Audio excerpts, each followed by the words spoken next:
Hey, everybody, welcome back to another episode of the 10-Minute Marvel Podcast. Today, we're talking about Punisher, One Last Kill, the special presentation that came out, as well as Owie's The News and Rumors. I'm your host, Petter, and the Ma Nucci of the podcast. It's Greg, everybody, and I'm just an old decrepit woman in a wheelchair this week. Nice. I don't have anything to say to that. I'm gonna seek my goons after you, Petter, All right, and then we'll see how that goes. gotta grow all my limbs back, and then I'm gonna at least my hand, and then I'm gonna point at you and shake my fist and give you the finger. Okay, great intro. Here we go. If we're looking for ways to support us, you can find us on our YouTube channel. Search 10 Minute Marvel. Give us a like and thumb smash that subscribe button. Find and follow us on Facebook and that other thing with an X. That's hashtag 10MinMarvel. Hashtag 10MinMarvel. And of course, you can leave a rating and review wherever you get your friendly neighborhood podcast from. Petter. Yes. In that intro, I was trying to think of that dog's name, and I just needed like 2 more minutes. I'm like, God, what is a dog's name? Because I was gonna make something up, and then I failed. What is that dog's name? I just need to know now. Oh, It was I don't remember either. I want to say Commando, but it's not Commando. It was something I thought it was with the C. Whatever. Let's move on to the rumors or news, whichever one you're not gonna do. All right. Yeah, no, I didn't couldn't find the dog's name quickly either. Uh, So we'll start with the main topic today. No. just good. See? Yeah. There you go. If We'll at start any with point I remember what the dog's name is, I'm going to randomly just blurt it out in the middle of all right. whatever we're talking about. Sounds good. So we'll start with the rumors. First off, Spider-Man Brand New Day will reportedly show Spider-Man fighting several of the villains in quick action sequences to show who Spider-Man has fought slash defeated. This comes from Marvel Leaks 22, one of a few from them this week. So basically, like when we see him fighting, Scorpion? well, probably not Scorpion, but like Boomerang, Oh, Ramrod, Tarantula? Tarantula, yeah, like those kind of B, C level Spider-Man villains. That's probably going to be a similar thing to what we saw with the Fantastic Four movie, where it's more Yeah, just a montage of stuff that has happened. that was the first thing that came to mind when you said that. Yep. So no surprises there. Nope. But just ruined Uh, 5 minutes of the movie for me. Thanks. If yeah. that's true. I also that seems fairly long if it's 5 minutes of the movie. Hey, gotta set it up. He's been working hard. Hmm. Lots of villains in that catalog, so Yeah. Uh, a rumor that we could be getting a spectacular Spider-Man animated show revival on Disney Plus. So kind of like they did with X-Men and X-Men 97. This also comes from Marvel Leaks 22. Did you watch the Spectacular Spider-Man animated show? no, I did not. I don't think I did either. I don't. What Uh, does that one look like? Like, assuming it's on Disney Plus at this point. yeah, I need to know the run dates of it. Yeah, it's like a 2008, 2009. So we were old men by that point in time. You older, but Yeah. Yep. I had a good couple decades on you. mhm. Spectacular Oddly, Spider-Man.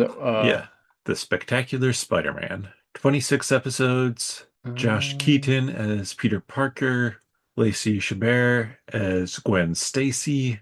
yeah. No, I don't recall this. I didn't watch this one. No, John DiMaggio as Hammerhead, and I think some other characters.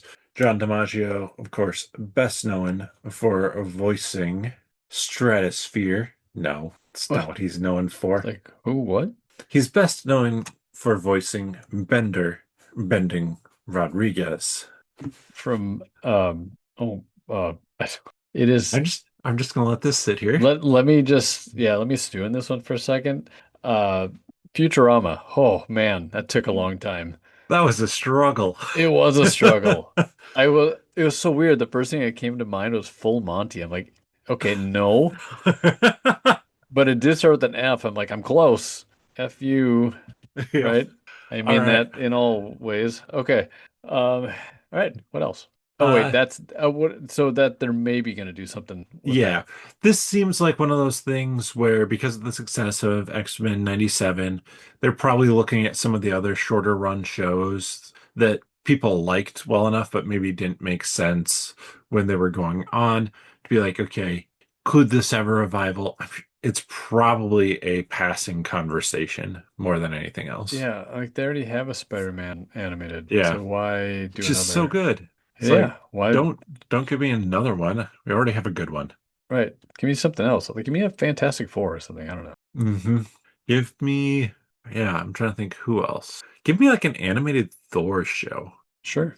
I think that Midnight could be cool. Suns, Thor, Animated Blade, like maybe. like an anime style artwork.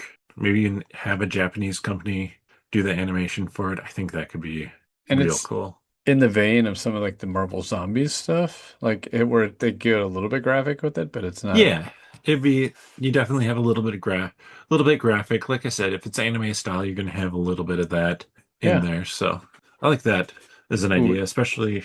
Oh, what do you got? say this is where you could actually do a Secret Invasion somehow. I don't know, but like a long Oh, version of yeah. it, and Yep. then they don't have to worry about all those like CGI effects and all that. hmm So And you could, I mean, you just basically have to play or pay Ross Marquardt to do the voices of all the characters. So you only have one voice actor. yeah, there you go. Easy peasy. Um, Speaking of Punisher, which we'll be talking about later on here, there's rumors now after Punisher special presentation came out that they're looking to do a Punisher show or project, like a subsequent one to this coming from Daniel RPK, and I believe it also Marvel Leaks 22. I I have words on that. I'm trying to decide whether I want to say them now or wait until we talk about the Let's wait. Punisher. Okay. Yeah, let's wait.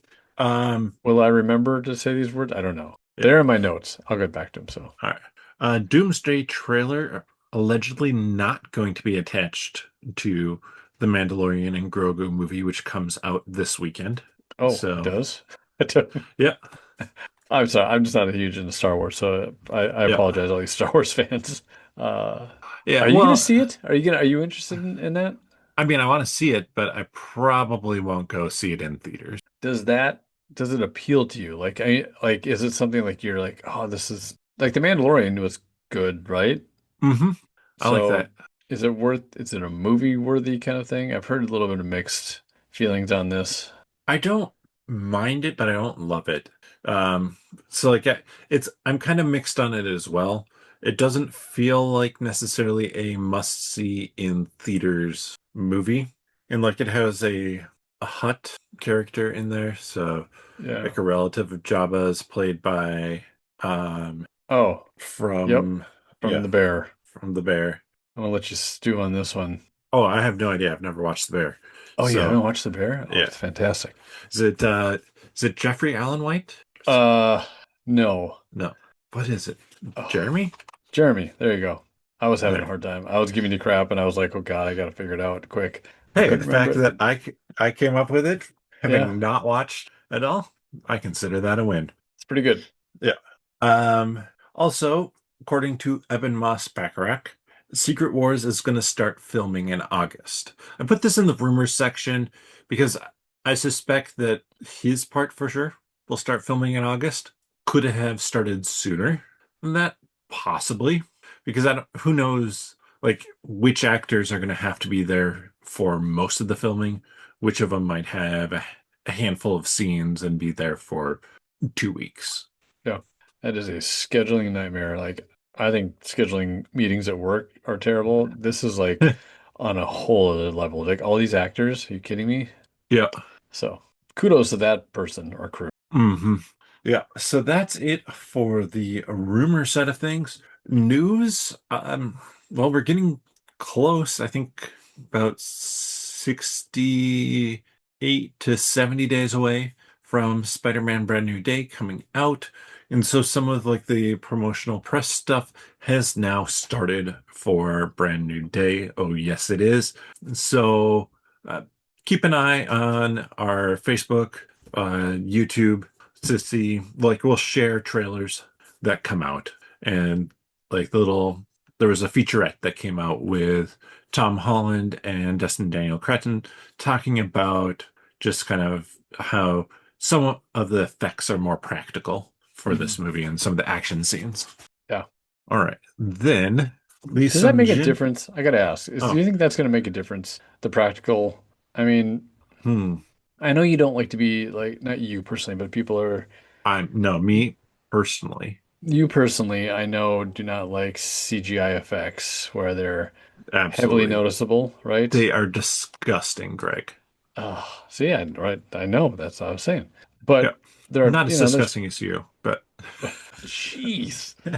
Uh, I mean, I didn't shower today, but I have showered recently. Um, I'm just kind of thinking, like, do people really, does the practical effects, is it going to be worth it? I think yes. I'm going to say yes, just because I think kind of with these practical effects, especially when you have a director who's so passionate about the subject matter of the film, I think it allows them to really set and control the feel of that scene more so than if it's heavily CGI'd and on the volume, on Yeah. the volume, stuff like that. I'm less concerned now than when Bob Chapek was in charge and they were trying to pump out so many projects. Yeah. I'm just thinking, does it really throw me, off too much? I mean, sometimes CGI is just like, oh, Yeah. that's pretty, I mean, we can talk about that in The Punisher, but okay. I was just kind of curious if it could really matter. I feel like I would favor them more if I was to see two different versions and I'd see if I saw the realistic practical effects. You know, like horror practical effects can be really good or really Yeah. bad. So it's I like, you know, and with I this, be like the acrobatic part of it, it could really enhance the movie, I feel like. So, Mhm. It's one of those things where I wonder what percentage of people actually, if they shot the same scene twice, once all practically with the minor touch-ups that happen in mhm. every every film versus more heavily CG, how many people could consistently pick out that difference? Yeah, Who knows? They're never right. going to spend the money to do it but that way, but I'm Some sure YouTube there's channel that's got yeah. enough subscribers and money will maybe do it, but Mhm.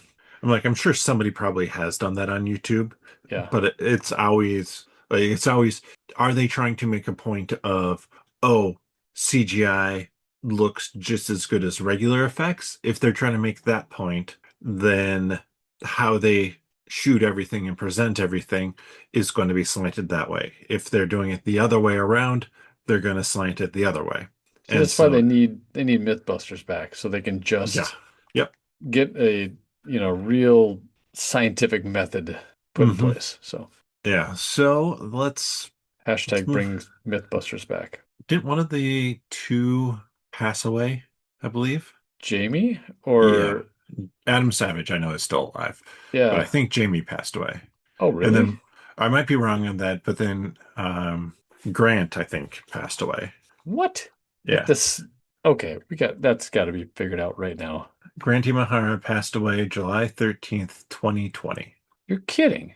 Yeah, I From am what? not. Um, I mean, if it's a really sad. ruptured intracranial aneurysm. Oh, dang. Yeah. Well, that's sad. Okay, Yes. let's get off of I'm that topic. I'm yeah. sorry. I think I'm wrong about Jamie. I think he's still alive, but Yeah, I mean, I think I I was thinking. think it's somebody. I didn't know any of them did. So, Hmm. all right. Yeah. So moving on, talking about yeah, Jamie's still alive. Okay. Uh Confirmed. important Confirmed. topics here. Uh Congratulations, Jamie. Lee Sung Jin talking about the upcoming X-Men project. He, Jake Schreier, wants to get back to focusing on characters first. These are amazing characters with very rich backstories, full of so much emotion. That's what I want to hear about a script for the X-Men. Okay, so this is I think it was New Rockstars. They were talking about the special presentations and whatnot. I really, for as many characters as there are for X-Men, Hmm. Would you do a special presentation for each? Would that do justice? I mean, like, do like, No, but then you could like get like dedicated stories, right? And then you can get them into a big screen together. I kind of like the idea because you get some time to spend with them on their story. yeah. Now, I mean, I've always been a fan of like I don't want to jump into massive X-Men event mode right away. I want to keep a smaller team. I want some of the other characters, mutant characters, to be introduced in other mutant projects.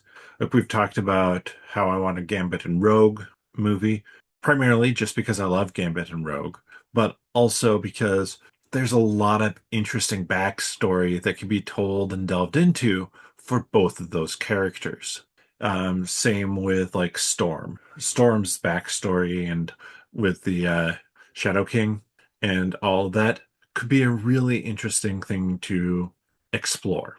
So just don't give me a massive X-Men school with 30 different mutants, all the big names. Give me some mutant X-Men movies, shows, stuff like that. But I don't need every character introduced in a special presentation or separately from like the first X-Men movie because you already have characters that you're going to be focusing on for those movies. Yeah, I don't know. I feel like maybe having them separated out like that, and you get a taste of what each one is, where they're coming from, what their backstory was, and then you put them in. Just that leaves more time in the movie for other things rather than trying to cut in all these histories. Obviously, that's not the way they have to do it. They can just have them in a movie, and then we later find out about their history a little bit more. But I think for special presentations, oh, it Oh, kind of works for me. like I'm not Honestly, opposed to special presentations happening around the X-Men. I think there's probably some characters that would do really well with a special presentation to get to know them a little bit better. But I think this also goes back to they don't want it to feel like it's homework too. And so if you're doing even just five different special presentations for the new X-Men or like the core X-Men team, that's that's a fair amount of work. So that's so weird to me. Like, it's not work for me. If you really, it's not work, but it is work it's not work for us. It's what we are super passionate about, but it is a lot of work for the people who just want to go see the big event movies. I know, It's I don't understand. I don't understand those people. Like, I'm that is sorry. fair. I Like that's not us. Right, I know, and I understand. I just can't put my head into like going to a movie just for like big things I don't find that like I'm looking for the deeper thing of a movie rather than the surface level stuff. So that's Well, just me. And so I gotta yeah. like obviously that is okay if other people are looking for that. It's just hard to get my brain into that Well, and I mode. think I think a lot of people go into the Marvel movies and like why the Marvel movies were so incredibly successful for so long is yes, there were the big bombastic action scenes, but there was a lot of heart and a lot of character development, and that's what made the Marvel movies stand out so much. And so people are going into it for that whole story, but I mean, Disney Plus is another streaming service. You have to add, you have to determine is it worth subscribing to it, or you just want to sign up for a little bit, watch what you want to watch, unsubscribe, and stuff like that? Like there are so many streaming services, things like that. It becomes work, I guess is the best way to put it. Yeah, fine. I mean, yes, I get it. So last week we talked about how Disney Upfront was happening Yeah. and how Greg, Now it's in the rear. yep, Disney Rear That View. is the joke that I wanted to say last week. So there was rumors that we get a number of different things like release dates for the animated projects this year, but we did get one important date, and that is October 14th. That is when Vision Quest is going to start. Okay. I'm sorry. Do Yes. you have more? Because No. okay. I heard there was a leaked trailer for it. I haven't heard much about that. I did Well, see a rumored leaked image. no, I should say it more correctly. What's his name? Josh, Den of Nerds, Okay. said he has seen the trailer for it. I don't know how Okay. he saw it, but I mean, he's a fairly well-known YouTuber, pretty Yeah. pretty high subscriber rating. So he had seen it, and this is coming from a guy that really has kind of said, "I'm done with Disney Plus shows. Just doesn't like the Marvel Disney Plus stuff." He was so hurt by first season of Daredevil and sorry, and some of the others, that he's like, I really didn't want to watch this, but then he was convinced by the person that gave him this release or this spoiler. It's not a spoiler, whatever, this trailer, and he Yeah. said it is pretty amazing. Like, looks really, really good, and kind of way he described it was really interesting. So, and there's also there was an interview that Bettany did. And I cannot recall who that was with, but they were talking a little bit about, Spader's in the show and kind of Yeah. his Well, relationship, and so. Bettany was at Upfront, Oh, so it's very possible it came from that. yeah, it might have been. Well, Oh, the It interview. was Horowitz. Okay. I can't think I don't remember what he's from. Either way, I don't know. Uh, I've kind of with the guy from Den of Nerds, really having kind of his idea of it change and kind of looking forward to it and just the way he described it. I'm not going to describe what he said for two reasons. One, I can't really fully remember, and two, uh, I don't really want to spoil anything for people. So, yeah. um, I don't know. He was really impressed, and from the way it sounded, they did something really different and unique again. Yeah. So I think we're in for a treat. Oh yeah, I've been very excited for this, as I know you have been Yeah, excited as well. I think it's just going to be a very interesting and unique show based off of the characters we know that are going to be in it. yeah, and I don't think it's going to be that typical story. That it's going to have some very unique qualities to it. So Yep. Yeah. So that's that's last October, right? October Okay. 14th. So yeah, it's like that's Halloween time. Usually, I don't know. Usually they kind of have some theme, like they're kind of close. Sometimes, not always. Sometimes, yeah, Yeah. But assuming it's probably, forget if they've officially said, I'm assuming probably an 8 episode season. Uh, that's normally what we've gotten. Um, WandaVision was longer, but they were also shorter episodes to kind of mimic the sitcom yeah, style. So I'm assuming the normal 8 episodes, about 40 to 45 minutes an episode, probably, yeah. which would then have it ending. I won't be surprised if they have it ending around Thanksgiving, just so that there's space between it and Doomsday. Do you think it's going to be here's the first two, then I think you they'll get do, yeah, week by here's the week? first two, and then week by week. That's my guess. Yeah. All right. So moving on to the main topic and Punisher One Last Kill. Let's quickly give some non-spoiler thoughts first before we dive into spoilers. Do you want to go first, Greg, or shall I? I will go first this week. All right. I have a lot to say, and I'm gonna just apologize for maybe jumping all over the place, but I took a lot of notes on this. So, but non-spoiler thoughts. It was it was excellent. I mean, it was, and at first I didn't really find like at first I was like, oh, I was kind of a little let down, but after it's kind of simmered for a while and I got to digest a little bit, I really just kind of found this quite impressive. And I really liked the action. The action was insane. It was definitely Punisher action, which was awesome. It was, man, really heart heavy too. Like it was some Hmm. serious heartstrings being pulled on this one. Um, I thought visually it looked good, minus one thing. Yep. And Barenthal and the guy he wrote it with, they really knocked it out of the park. However, it did lack some MCU continuity and like kind of like I could, as many people are saying, they can't really figure out where this is and This, how. And I understand that it's technically like I think it's during season two of Daredevil is I think what has semi-officially been said. Um, I mean, there were also the rumors that it was taking place before season 1 of Daredevil. So, Yeah, I thought that the creator had said what when it was, and he said it Hmm was kind of giving the idea of why Frank wasn't anywhere around in season two for it. But either way, yeah, I just that was the part that was lacking. I didn't know where it landed. I don't know how it's gonna meld into Brand New Day and if it will, his character wise. Um, but overall. Like every time as I watched it, as I listened to some of the other people talk about it, as I had listened to some interviews with John Barenthal, I just really was impressed by what they had put together. And I think hmm on a pretty low budget. Yeah. So I did confirm the director uh was like, yeah, it's taking place like before slash during the events of Daredevil Born Again season 2. Yeah. So, Um, go. What do you I got? I enjoyed it as well.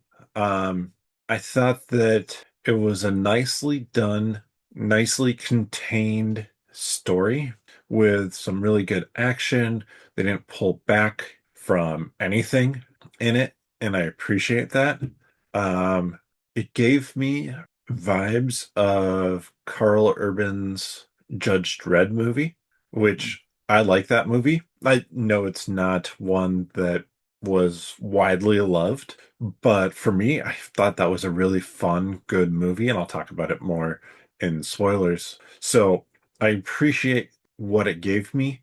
It is odd in that it doesn't connect to anything. But I, mm, and it's just it feels like it's floating out there as its own thing, which is cool, but it's so hard because you feel like, well, then Punisher probably should have been in Daredevil Born Again season 2, and now Punisher's going to be in Spider-Man Brand New Day. yeah. Um, I think that was like it was like a soft pilot. Hmm Because I think that maybe Marvel wanted to get an idea of what people thought of it and how the reaction was and see what they Yeah. because from as you kind of said in some of the rumors, like they may be looking to do a third Punisher season, right? Like hmm continuation in a sense from the Netflix, but in their own vein, in more the Marvel way. So I think I'm just gonna read what I wrote down when I was kind of listening some again to some of the interviews and some of the thoughts I had.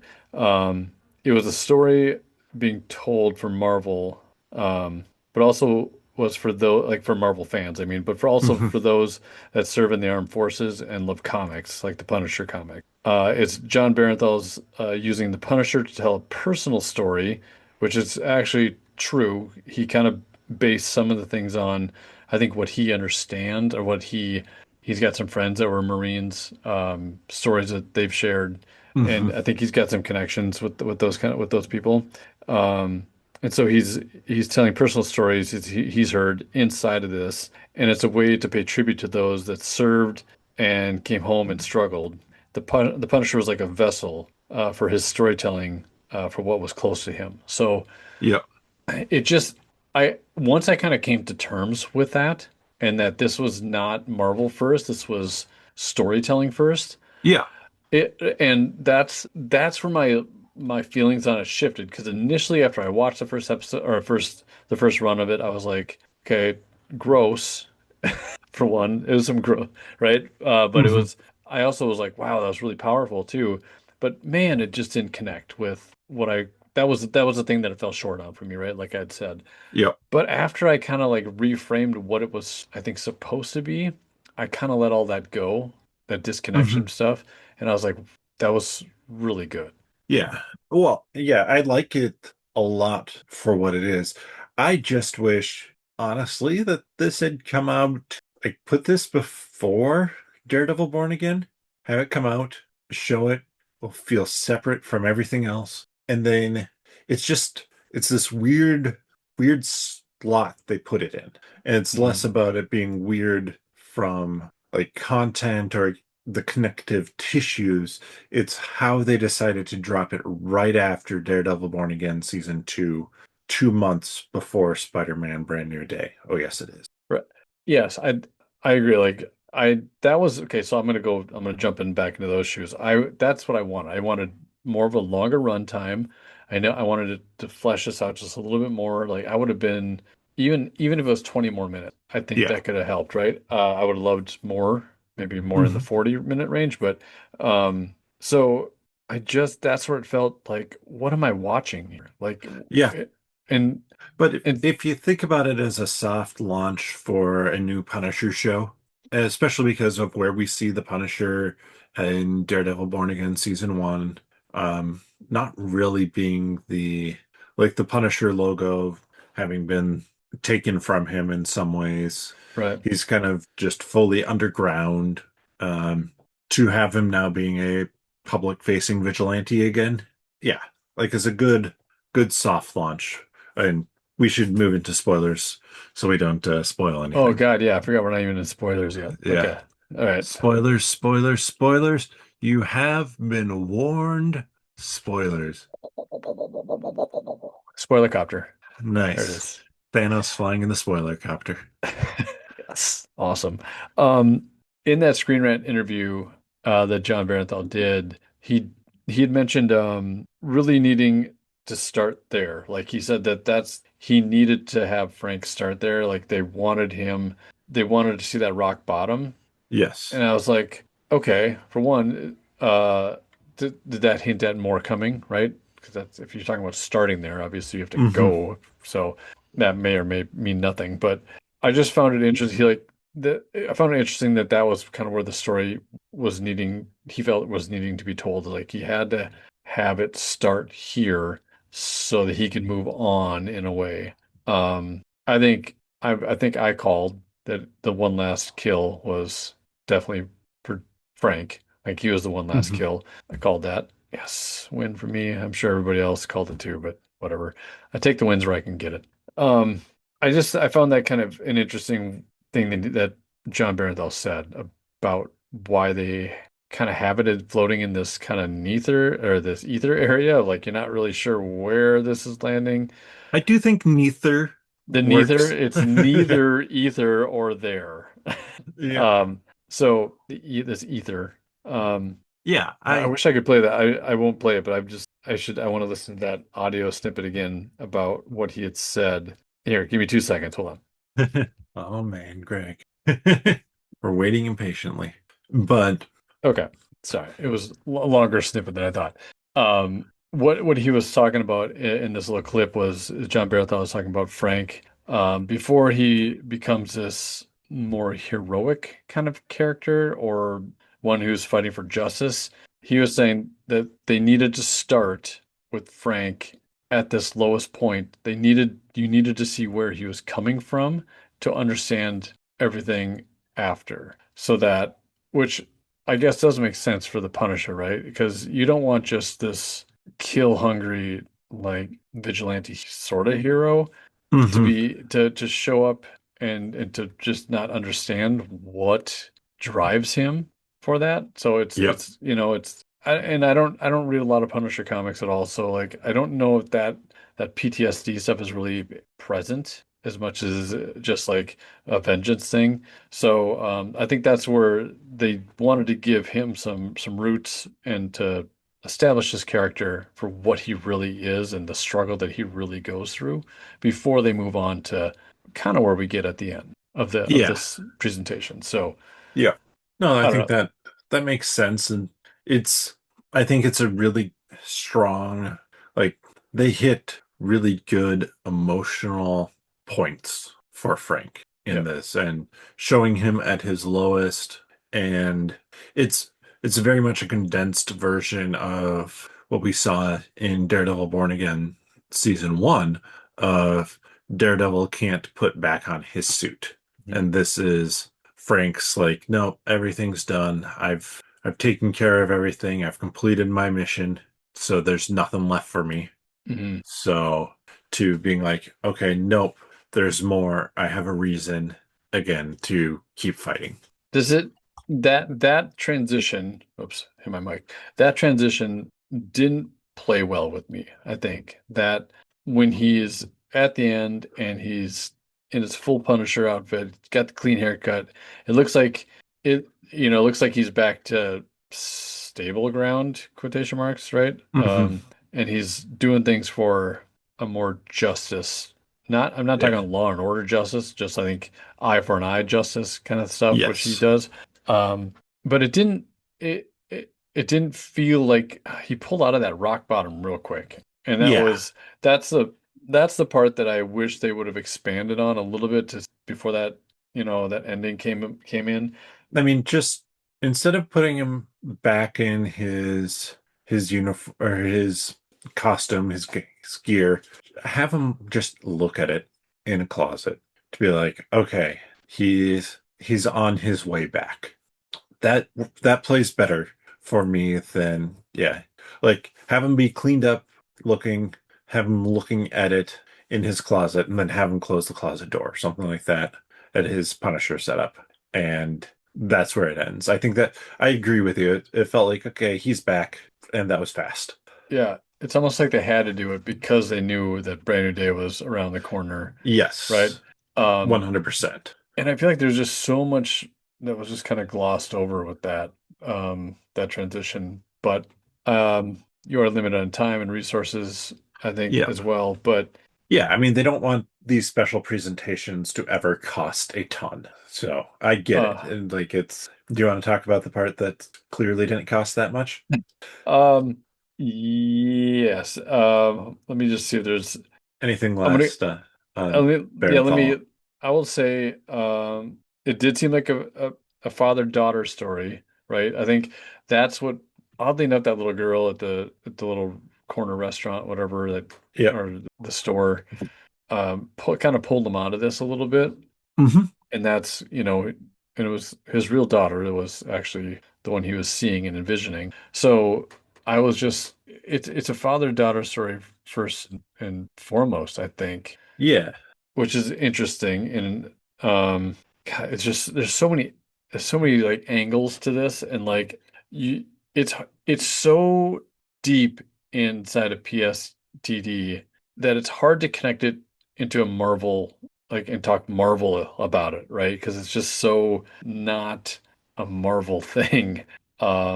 It's so much like just a tragic story of a Yeah. Marine, and so, but it was, we were saying it's a father-daughter story. And I'm trying to think of anything else that I could jump a little bit. Like there's a lot of theories around some of these things. Like you could kind of maybe pull some stuff of like MCU stuff out of. Like while he was at that gravesite, in the end, he Hmm. sees his daughter. It's a different thing, it seems like, than what some of those visions he was seeing in his apartment. Maybe. He seemed like she was really there, which kind of makes you wonder, is this a Jean Grey thing? Is this going to be referenced somehow that Jean Grey is maybe trying to kind of heal his mind a little bit, or like give him some closure, or Hmm. entice him in somehow to kind of get back up and go, and maybe that is something that will be paid off in Brand New Day. Yeah. It's a long shot, but like Hmm. it's what I wanted to think about to kind of make myself feel better about not having as much MCU connection for this. It's like Yep. just my own way of being like cathartic way of Yeah. feeling better about the show. I don't know. It's just a theory, and I'm not the only person who's thought about that. But what do you think? Do you think they would tie that back? It'd make me feel better. So I will say what I've said for a while now. I think that the shows are meant to enhance, and like special presentation shows, stuff like that, are meant to enhance your viewing of the movies. I don't think the shows are supposed to inform anything in the movies. So if this is a Jean Grey thing, man, it's tricky because you have to be able to explain it in the movie without it being something that again makes it feel like homework. Mhm. That you have to have seen the Punisher special presentation, especially because we're going from violent, gory, somewhat gory, Yeah. not that bad. Yeah. Well, it was gross. I mean, there was some gore. That There was. was some gore, but it's not like what it could have been Oh man. Oh, okay. compared to like R-rated action movies. Yeah, A lot of sure. them have more. So the audience there overlaps with people who are Marvel fans. uh, who are and into Marvel, not like there's a lot of people who are Spider-Man fans or like and the Marvel Cinematic Universe, the movie side of things fans that maybe won't appreciate how violent the Punisher was. And there are people who will watch like the Punisher, this special presentation. I don't think a ton, but there are people who would watch this because it is darker and grittier and things like that. So there's this weird kind of the Venn diagram of people who are going to be really into both things, which you would kind of need for this to heavily have Jean Grey implications, I think is small enough that I don't think it's likely. Yeah. It would be a payoff for those that watch The Punisher, I feel like Hmm. me, and wanted some tie-ins.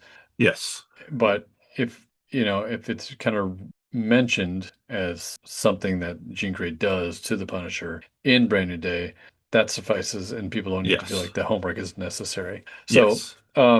yeah, I don't really think that's what it is that's going to happen, but that's just me wishing, of course. I don't know. I could go on and on, I feel like, about Hmm. the emotional state of Frank, but I'd like to just flip it and just go back to what you asked about as far as the part that really just lacked, I think, some attention, and that was that fall off the scaffolding. Yes. It really does feel like they botched that one. I mean, Yeah. it's It that pretty bad, and that I feels like where caught they it. ran out of that's where they ran out of their money. Yeah, like just hard stop, like right there. It was so like when it happened, I watched it and I'm like, that seemed weird because it kind of comes and goes pretty quick, Yeah. and it's a 1 to 2 second kind of shot, right? And man, I was like, that was weird.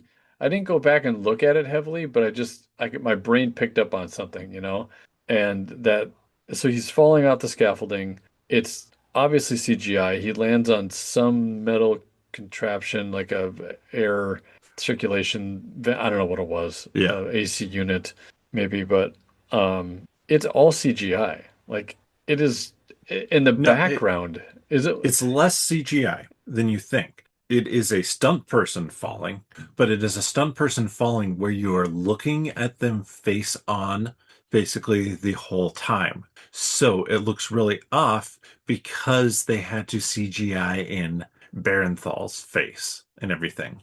Oh, yeah, in the background, like the ground, I think underneath whatever he fell on. It to me it looked like the Matrix. Like it looked weird. Like it like wasn't real. I remember just seeing like rectangular flooring or something like that. Like I don't know. It it was out of place. And I think I agree with Eric Voss. It's just like, can you just kind of go back and clean that up and then just release it in the way you Yeah. probably really wanted to do it? Because it's just Yeah. I'm not gonna whatever. It Yeah. happened. I don't really care. It's still the story itself was great. It was a great presentation, but just go clean that up and then Hmm. put that out there, and so people don't have to Yeah. see it again. Yeah. Now that scene and that whole fight that's occurring in the high rise or the apartment complex is the part that really reminded me of Judge Dredd. So they have these I forget what they're called, like mega apartments, basically, like these giant towering apartments complexes in Judge Dredd where it's pretty lawless. Anybody who's not upper crust is in these places. And so Judge Dredd goes to there, finds out that like his own people have turned on him, and he has to kind of fight his way through the scum and villainy and the drug dealer lady who's running this high rise. And yeah, I love it's such a fun way to do action scenes to have this edge that you're always playing with. The Yeah. fact that, like, oh, any point in time, anybody could get tossed off the edge of this building. The I love how it started, right? I love how I mean Barenthal lights himself on fire, literally, like that was him.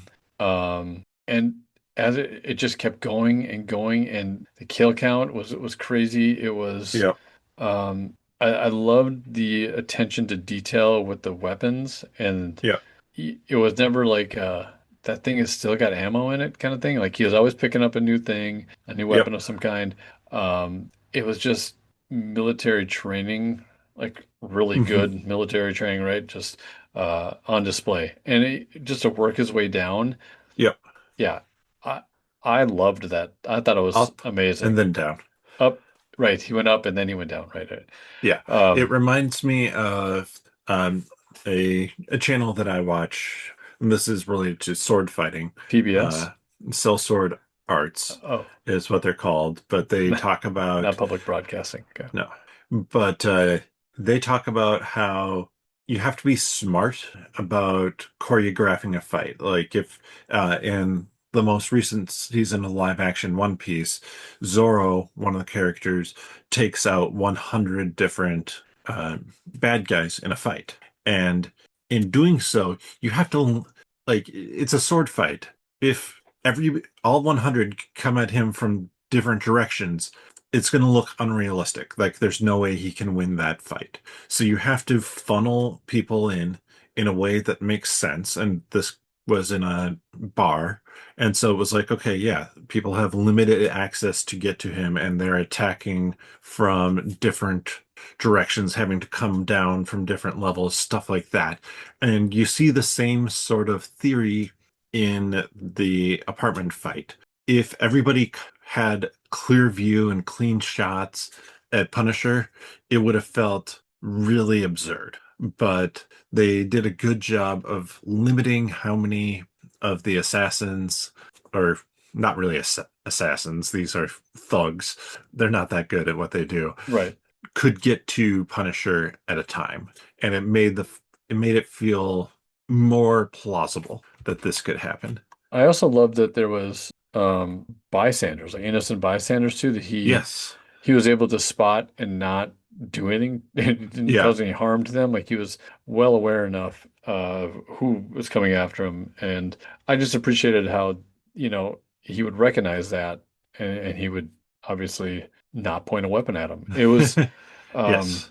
it was cool. It was just nice detail. It wasn't just constant bad guy, bad guy, bad guy, Yep. bad guy, right? Yep. But and everything was kind of unique. Everything like Hmm. each each was unique and some gorier than others. And Hmm. Yeah. uh Yeah. I like that. I will say, I think kind of the introduction, you were talking about the dog earlier. The introduction to this neighborhood also gave me Judge Dredd vibes, but not in as good a way as like the fight sequence did. It was so over the top, like crime ridden yeah, that it felt, I'm not going to say it felt comic booky, it felt cartoony. it felt super out of place for some Yeah. reason for me. That got me just kind of wondering like, okay, again, I don't really think this is it. This is just kind of some dumb theory that I came up with, but it did feel very chaotic, more so than any other place in New York at the time, even with the AVTF, Yeah. Well, all the around, right? ABTF is supposed to be stopping this. Right. But the Nucci's were killed off, right? So then all Yeah. this chaos ensues, which I don't quite understand how they were this many this many people wanted to loot and destroy and rape and pillage and all. I don't understand how that what a horrible part of town to go into, right? Yeah. But my idea was like, is this a different, and I know this is universe stuff and multiverse stuff. Is it a different universe that is like X-Men universe where things are so chaotic and anti-mutant, anti-vigilante, I don't know, just something like that. And this is that universe. It's a parallel, to maybe what's to 616 universe, but I don't. I was just sort of thinking, like, as I was watching it, that's what I was thinking. Like, am I witnessing like a different universe here, and they're just gonna maybe have that kind of be the explanation as to how Punisher is like this, and he's at this lowest point of his life, which it seems like, and then we're gonna see him in Brand New Day, kind of, a little bit, I guess, more put together and not suffering from PTSD. Probably not. It's a dumb Yeah. theory, but like that's what I was thinking. Like, what am I seeing here as this story is as I'm watching this unfold? So Hmm. Yeah. So it was Like it's obviously, I think some of what they're going for is the idea that Frank doesn't care Oh, at that point. 100%. Like for him in his And head, it was war zone stuff, right? yep, it was war zone stuff, but also like he doesn't care what happened to the neighborhood because he cared about taking out the Nucci family and the crime families, and that's all that he cared about. He didn't really care what happened afterwards. I yes, I almost would have another thought that somebody had out there was is this what he's seeing, but now it's not actually happening. Like his head is so skewed with all these horrible thoughts and PTSD thoughts and war and chaos. Is that what he's seeing around him, which may not be actually what is happening around him, at least not to that degree. Hmm. I don't think that was the case, but I thought that'd be an interesting angle to put it at. You know, if all of a sudden we see him like that whole sequence of him finally getting down from the building and he's just walking, and I think there was a cop car that pulls up and then backs away, Yeah. and that whole scene, which was amazing, because then all of a sudden it transitions to more what's in his head, and he's hearing like gunshots and like explosions and stuff you would more see and hear in war, and that's happening in his head. It would have been kind of cool if they would have just all of a sudden transitioned that and it all kind of goes away. And because you Hmm. get like you pull out of his perspective and go to what's reality, and it's far less violent, and what he is experiencing is really just trauma. So I don't Yeah. know. That's what I was also wondering what was going to happen, like, but it didn't. So that means that it was that chaotic. Yeah. Yeah. The fact that at the very end, there's the same guy and the same, like, it's the same people we see at the start, and Punisher is taking up justice on the new bad guys. It's so weird and not in a good way. Yeah. What else did you have, Greg? Still want to think about that dog. What its damn name was? Um, I know you had wanted to talk about whether we wanted a subsequent project or something around that. yeah, and that was kind of what I was saying before about in that interview how Yeah. Oh, they wanted to yeah. start. Yeah, he Yeah. wanted us to start with Punisher here in this story, and so Hmm. it's from the way that interview kind of rolled out. It's and way he also talked about, he didn't really know, but you could kind of get a hint that they were working on it. Like there's potential for something to come down the Well, and pipe. I think that also is a little bit too of like, okay, yeah, obviously you have him showing up in Spider-Man Brand New Day. Oh, yes, it is too. So it's like, okay, it's the starting point for the character, and then the character's continuing into that. Um, what sort of project would you like, though, for the Punisher? Um, I guess uh, I don't really want to repeat of what we've already kind of there's two seasons of the Punisher already Yeah, out there, and it seems like he's kind of gone through everybody that took his family away. yeah. So, it is interesting that the Nucci family could be something that they explore, right? Even Hmm. though there's only one left, but it sounds like she's able to gather some resources Yeah, to try and take Punisher down. But I almost want it to be more of a collaboration, yeah, and not so much a personal revenge thing for him, but it's more. Yeah, like a cloud, like kind of like what was it, season one or two of The Punisher that they had Evan Moss-Bachrach in there. hmm I can't think of what name it was, what his name wasn't, but it was a little bit of a combo, right? yeah, There's he was helping somebody else out, so maybe it's more of a help kind of story. yeah. So Well, I, I haven't read a ton of Punisher comics or stuff like that, but from Marvel's Max line, which is just the mature comic line, there's one about what is it, White Dress or something like that. It's called basically about the cartels kidnapping young girls, uh, and Punisher going to stop that. So I think that there are some fairly heavy storylines, especially now that Hart started to hint at his military background, stuff like that.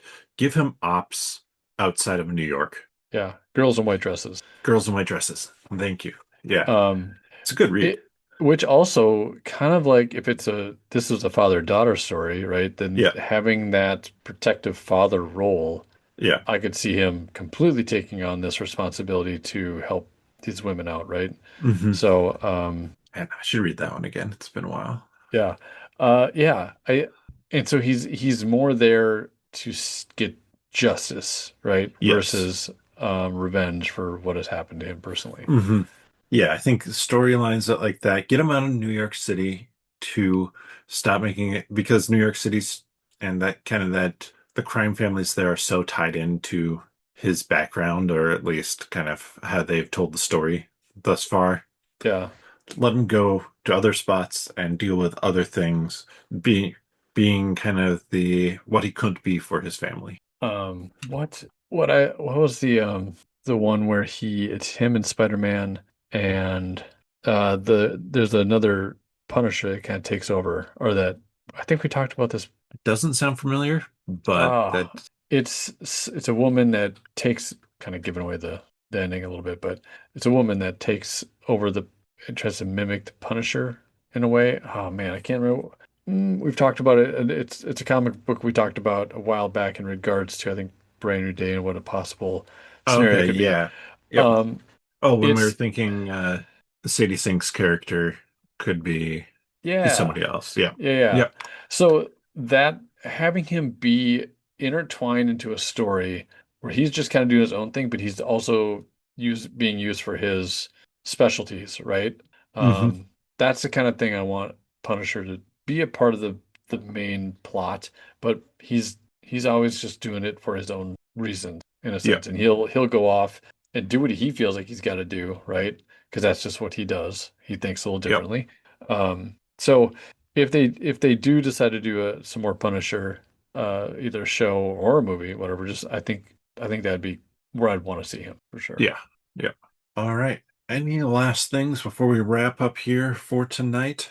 Um, I think I mean I'm still stuck on the whole thing about Frank going after the AVTF in Brand New Day. Happens to be same time as Peter is trying to free or talk to Charlie. Like I put a note down. So By Charlie, uh, you mean Matt Murdock. Yes, Matt Murdock. Sorry. Well, Charlie. Yes, I call him Matt Murdock. Sorry. Lots of names in my head. Obviously, at the time I was writing it. Um, yeah, I don't know. Maybe it's just going to be coincidental. I'm so stuck on how they're going to glue those things together. Still, that just makes the I most th sense to me. Like he's going there for but I know he's also going after the tank. But Yeah. I think that they're going to kind of ignore and drop maybe until, well, I shouldn't say I ignore and completely drop Frank's revenge or getting back at the anti-vigilante task force. I think if they're going to do anything with it, it's going to be Daredevil Born Again, season 3. I think Spider-Man Brand New Day is going to be separate because it's again a fair amount of a lift for the movie to bring like heavily involve the anti-vigilante task force, which they kind of have to be if Frank's going after them into that storyline. yeah, I don't know. I don't know. Couple other just nods. Coffee cup that Frank was drinking, he got from the store. Same coffee cups used by Peter was drinking out of. I think in End of No Way Home, was it? Okay, So a little note there. The X that Frank cuts on his chest was in the shape of an X. that You is know, true. I mean the It was X an that he accent. carved. Sorry, Yeah, I was reading and thinking I shouldn't be doing that at this time of night. He carved an X to me, yeah, and it bled through his shirt. Like I don't know. It's a stretch. I'm just thinking X-Men. Like not yeah. They're gonna make Frank into a mutant. not gonna make him a mutant, but I would just like it's almost like a hey, Yeah. this also went along with my idea that maybe this is in like the X-Men universe, and Hmm. that's also why things are so freaking crazy in the streets. But um what I don't know if I have anything else. Like I said, I apologized at the beginning because I was gonna be all over the place. But I just had so many dang notes and so many dang thoughts. I think that's all I got. I should just All right. stop now because it would go on and on. Great Mhm. stuff. Love the show. Wish it would have had a little bit more connection, but I loved it for what it was. So, Yep. I think taking it as a reminder that special presentations are really their standalone thing that mhm. might get pulled into stuff in the future, but they're not meant to heavily connect into anything and everything else. It's a good reminder for watching something like this, especially with a character who has been established so much. And I think it's easier for like Guardians of the Galaxy to do it when it's a comedy, to be like, oh yeah, this is a one-off comedy, like special thing. But when you have an established character, you're doing something more serious. It's a good reminder that they kind of stand on their own. But let Another, us well, go another for good it. reminder Yeah. is to always have a blue Bic pen nearby. You never know. Yep. All right. So with that, thank you so much for listening. We appreciate everybody who is enjoying this podcast, and I hope you are. If you are, drop a comment on the video. Let us know your thoughts on Punisher One Last Kill. I say video uh, on YouTube with the podcast episode. Greg gave a few ways you can help support the podcast at the beginning, and we really Sure appreciate it. did. So we'll be back next week. Topic TBD, because we won't have Spider-Man Noir out quite yet at that point. So we'll be talking about some Marvel rumors, news, as always, as well as a topic that we will figure out. But with that, we'll see you next time. Bic pens, people. Bic pens. Bam.